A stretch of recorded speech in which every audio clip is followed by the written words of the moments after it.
Hi everyone, you are listening to YachtFemme on Yachting International Radio, where we discuss women in yachting.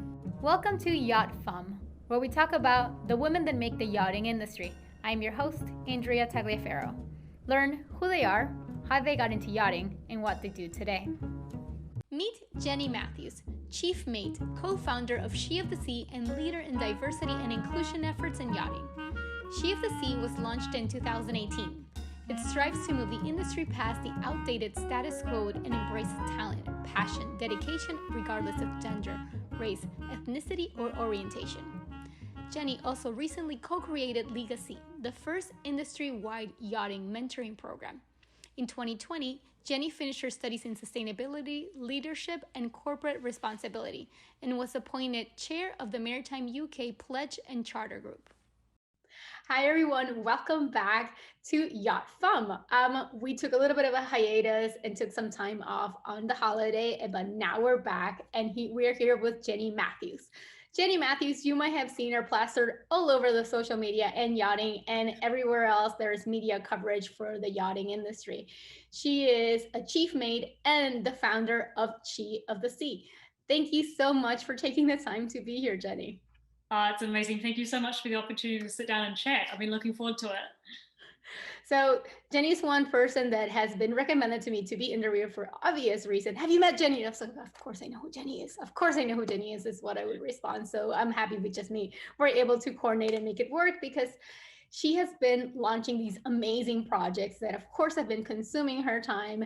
And we will get into them because there's some exciting stuff going on. Before we dive into what she's doing now, let's understand where she come from and who she is. So Jenny, can you tell us, who are you? Where do you come from? And what do you do in yachting? Amazing. Well, what a great intro. So you can probably tell from my accent that I hail from New Zealand. Though it has been a long time and, spending a lot of time in the industry, the accent can become a little confused. I have a Chief Mate 3000 ticket. And at the moment, I basically am sharing time between the various projects that we're working on. Predominantly, that's She of the Sea and the industry-wide mentoring program called LegaSea, and trying to find the time to pop back to sea every now and then when I can as well. So plenty to keep me busy at the moment. So when did you start in the yachting industry? How did you find yachting? It's actually a completely ridiculous story. So I was all ready to be enrolled into university when I was 18, ready off to go do a Bachelor of Commerce or something like that. And I randomly walked over to my neighbor's house and knocked on the door and said, "Hi, I'm the kid from next door. What do you guys do? Your house is amazing." And it turns out he was a super yacht captain and his wife was a chief steward. And I was like, wow, I have no idea what that is. And we just started talking about it and connecting. This was back in New Zealand. Yes, this is in New Zealand. Yeah. Basically, he kind of asked me what I was into, and I did a lot of rowing, highly competitive rowing, loved being outside, using my body, loved teamwork, was obsessed with high performing teams with the rowing as well. And he was like, you know what, you'd probably make a fantastic captain. So I was like, right. Walked back next door and was like, Mum and Dad, I'm not going to university, I'm going to fly to France. And they were weirdly okay with that. And so that's where my journey started. And I completed a 3-month yachting course, got all the basics. I then spent 6 months on Lord Howe Island getting my diving tickets because I knew that would probably help me. And then, jumped into the industry. But from what I understand, there's a lot of yachting awareness, or a lot of people that work in the industry from New Zealand. So taking that in mind, why was it that you had to go to France to do all your training? Is there no training in New Zealand? Well, I actually did my training in New Zealand. And yes, I think there's a lot of crew that come from New Zealand, but I will say that it's probably changed a bit now, but it's a very kind of who did your friend do it? Did your parents' friends do it? That kind of thing. So it's more of a word of mouth. Well, it was back then. But yeah, I did my training up in Auckland. at Maharangi Tech. I now, actually my hometown now does fabulous training, so I wish that was around then. But yeah, and then so once I was all qualified and ready to go with the base stuff, then I headed to France. Yeah. So what are you doing now? Are you still a chief mate? Are you still on board yachts? And tell us, how are you, I don't know, what's your day look like with you also managing? In yachting, we have these people that are just like land-based and crew. Right now, you are the merger of both. So yeah, I'm a total hybrid. Tell us about all this. Yeah, well, great question. And it's one I ask myself every day, like, what are we doing today, Pinky? So, so I have my Chief Mate 3000, which means I have the great privilege of doing kind of temporary gigs. I jump on and off boats with friends in the network, which is amazing because I can't tell you how much I love my job. It's honestly, I feel so blessed that is, the job that I can do. When I'm not at sea or in the yard or what have you, then basically there's two main projects. She of the Sea, which is basically an impact organisation. We're non-for-profit, and our whole reason for existing is to see a diverse and inclusive industry because it works. and it's something that's going to benefit all of us. So that's one part. And then the other side is the first industry-wide mentoring program, which we've called LegaSea. We love a good pun. And essentially, all of our projects that we work on are just to make sure that our industry as a whole, ashore and at sea, has the most robust talent pipeline possible. We want to bring in as biggest range of people so that the best candidates can get all the opportunities and access, and just, everything runs as good as it can, and we can keep pushing boundaries and innovating the way that our industry does. So with She of the Sea, the diversity inclusion line, part of what we're doing, the saying goes that you can't change what you can't measure. Very, very important. So part of what we're doing with She of the Sea is actually collecting data to put together a snapshot of how diverse we are and then measure our impact moving forward. So complicated, yes. How do you collect data on a global fleet? How do you collect data for an entire industry? But that's what we're working on now. Okay, that's great. When was it that you started She of the Sea? And it was actually just after passing my OOW, that first oral exam. I believe it was like March 2018 that I finally Googled, Google, how do you make a website? And then it all just spiraled from there. So 10 years later, after you had been in the industry, if you started in 2008. Yeah, actually, that's right. Yeah. 2018, you started She of the Sea. So what sparked that creation? What did you see in the industry that you were like, okay, I am doing something about this? Well, to be honest with you, it didn't even really start as I want to do something about this. I actually just wanted to have some female friends that had done the same thing as me. So I passed my oral exam, and I kept getting congratulations, like amazing, well done. Did you know there was less than 10 women that have this ticket? And I was shocked. I was like, wow, that's very little. Yeah. I was like, I don't know if I can believe it. But then I realized that I'd actually never met another one. So I just started from there. I was literally just looking to connect with other women. And then it has evolved. After, I guess, my own personal education has evolved on actually how much better diverse teams work. And this is not saying that we want all boats to be run by women, or that we want women to just be hired because they're women. It's actually not about that. It's as much as about the men in the interior, or anyone who's not from New Zealand, Australia, the UK, or South Africa.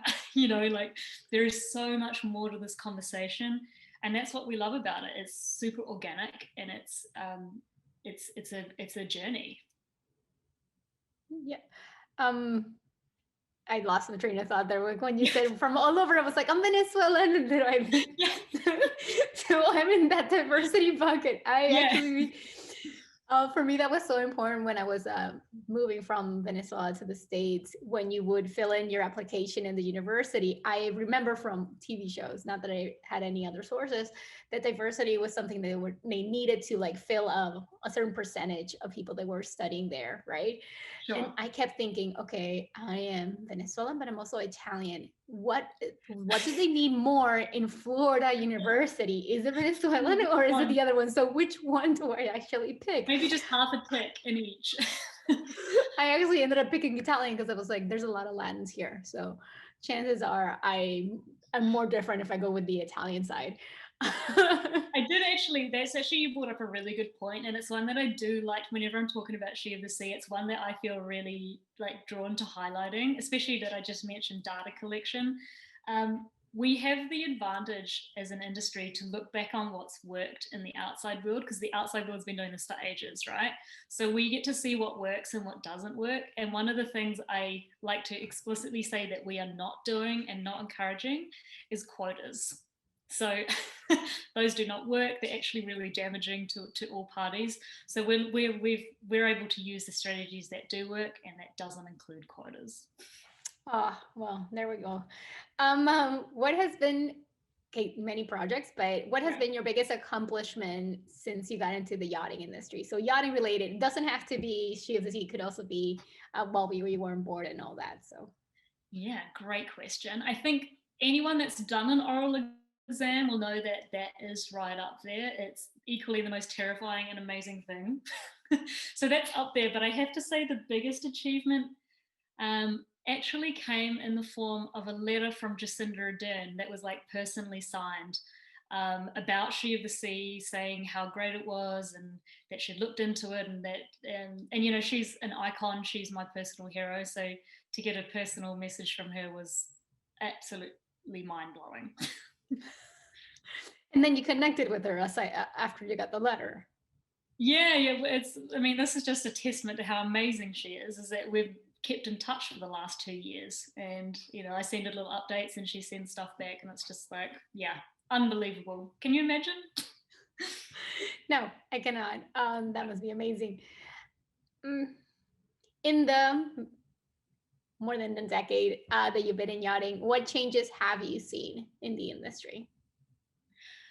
Well, I think first of all, a major driver to all of the changes that we're all seeing is that the boats are getting way bigger and they're going to much different places, which means, and I think that's kind of signaling the fact that our industry is kind of like growing up. We're kind of in this like maturing phase where we used to be really little and really separate, but now we're a global industry. There are so many more people being involved in it. We're going to different places. And I think that's a huge driver for all of these changes.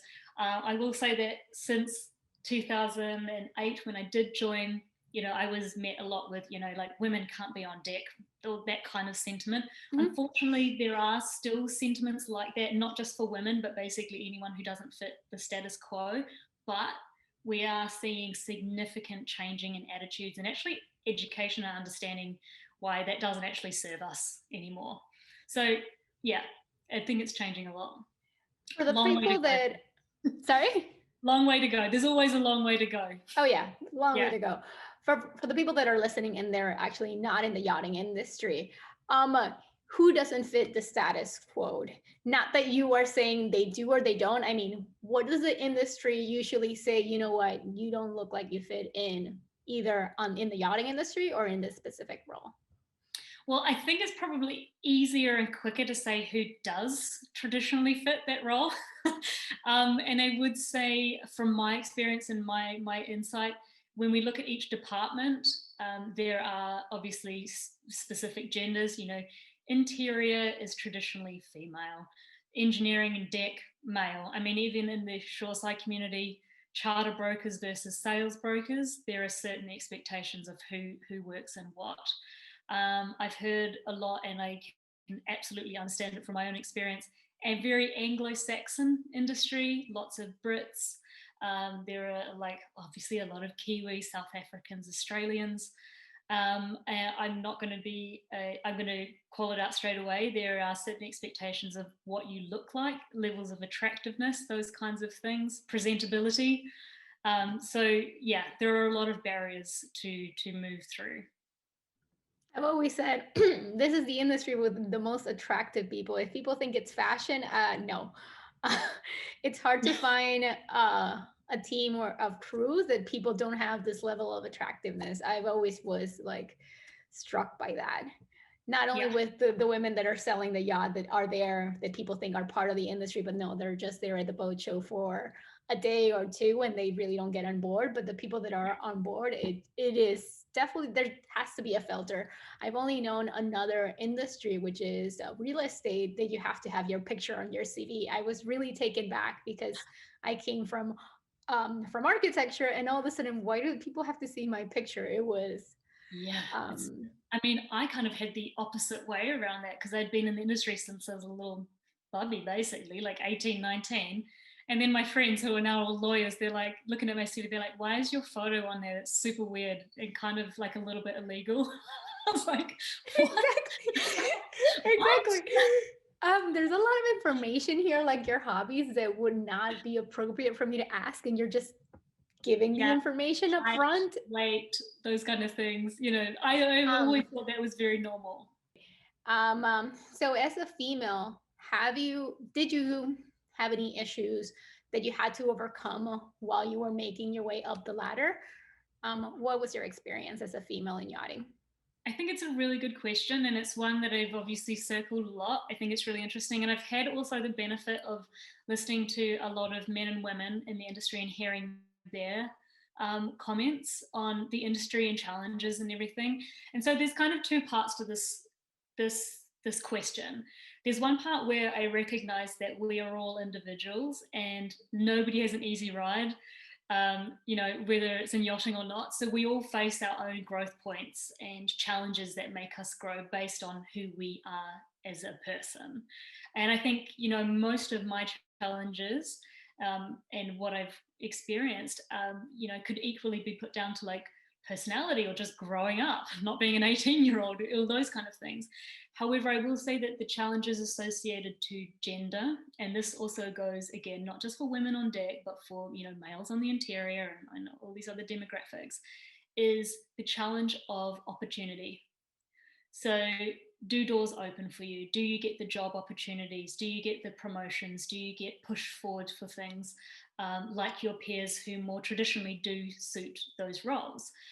That's been the main challenge that people have identified that is strictly due to gender or ethnicity or sexual orientation or age. All of these kind of demographics is not so much an opportunity as not so much a pay gap but more opportunity gap. The big challenges that we're seeing are going from bosun to officer and then above that. So really those leadership opportunities seem to be a lot harder to come by. But we are seeing that changing now. I like the amount of requests I get for female second officers, chief officers, captains is just literally by the month going up, which is amazing to see. But yeah, that leadership jump seems to be the one that's particularly hard to make. Very interesting. So what do you see in to be the future of yachting? Such a good and big question. I think, you know what, our mission statement and our end goal for both LegaSea and She of the Sea is a completely competency focused industry. So we believe that we as an industry will be at our best when we value people for people and how they show up and what they can and how they can perform. Not tying our shoelaces together by only looking at small sections of people and potentially not making competency the most important thing. So that's probably a really oversimplified kind of silver bullet theory. But that's it. It's about people and it's about competency.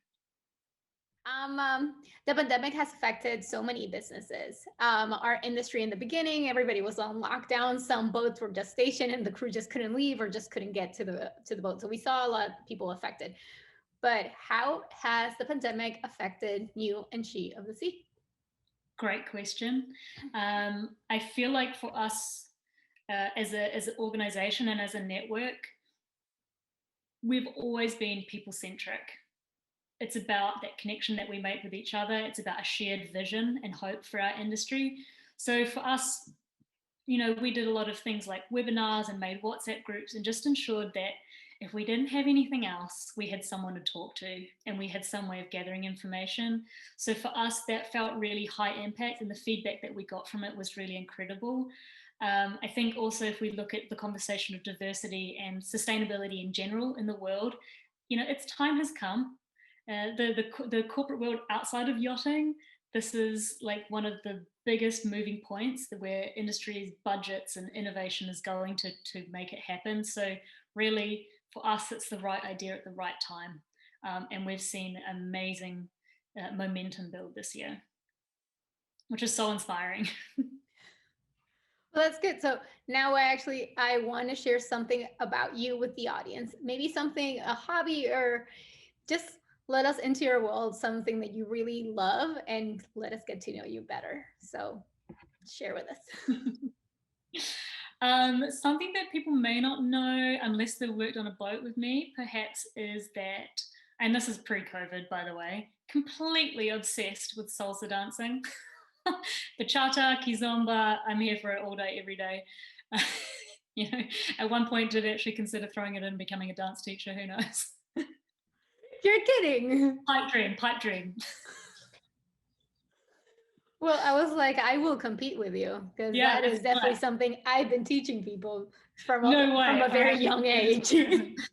So I will take this challenge, no questions asked. Yeah. What advice do you have for people that are just joining now the industry? So if you were joining now, what advice would you give yourself? Oh, that's a really, really, really good question. There's a couple of points. I'll make them brief. Number one, explore and get really, really clear on your personal boundaries, because yachting is an industry where you're living and working with people. You're really disconnected from your people, your home and your family, your community. Know yourself, know how far you can go, work, play, everything. That's really clear, and it will probably change as you evolve as well. Number two, if you can find yourself a mentor, it'll be one of the most valuable things you can do.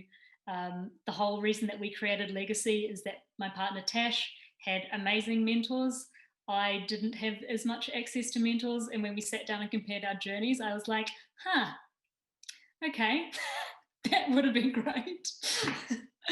And the final one is find out as much information about what you actually want from your career as possible as early as you can. Like for myself, now hindsight, wish I'd gone down the unlimited route, but that's based on my personal goals and everything. So things like that, find out where you want to go and how's the best way to get there, and a mentor will help you do that. Absolutely. Love that.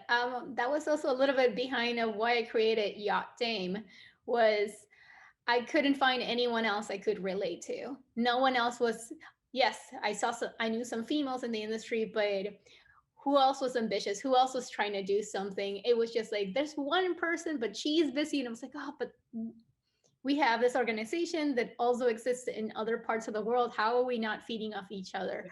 And I just couldn't find more women. So I thought if I create something that highlights other women, sort of like you build it and they will come. Yeah. As fast as I thought it would be, because there was a lot of begging, like, no, I promise the place is very serious. Everything will be very legit. So there was a lot of convincing before you were established. But yes, mentors are so important. You can just leapfrog so many steps. And like you said, a lot of times when we start something, we don't ask ourselves the tough questions. What do we want to achieve out of this? What is our goal? This is day one, and we just go through it without a plan. So great advice. Is there anything else that you wanted to share with us? Anything that you wanted us? How can we stay in touch with you and the organization? Yeah, absolutely. Well, we're pretty active on social media. Well, we were before the holiday period. Same here. Yeah, it happens. So yeah, social media, it's one of those weird ones. It's _ She of the Sea _ that's our She of the Sea. We've got LegaSea as well on Instagram, obviously LinkedIn, but the websites as well. We'll be sharing them out when this comes out. And if you do have any questions or want to know more about the mentoring, it's one of the things we're so honoured to be able to facilitate this industry. So if you've got any questions about that, don't be afraid to reach out, and we can chat more about it and maybe facilitate a connection. Great. Thank you. And that's it, everyone. That was Jenny. Get in touch now. Thanks again, Jenny. Amazing. Thank you. Thank you so much for listening to YachtFemme. If you like what you heard, please like, subscribe, and comment. Your comment will help us reach a broader audience. And don't miss the next episode. Bye.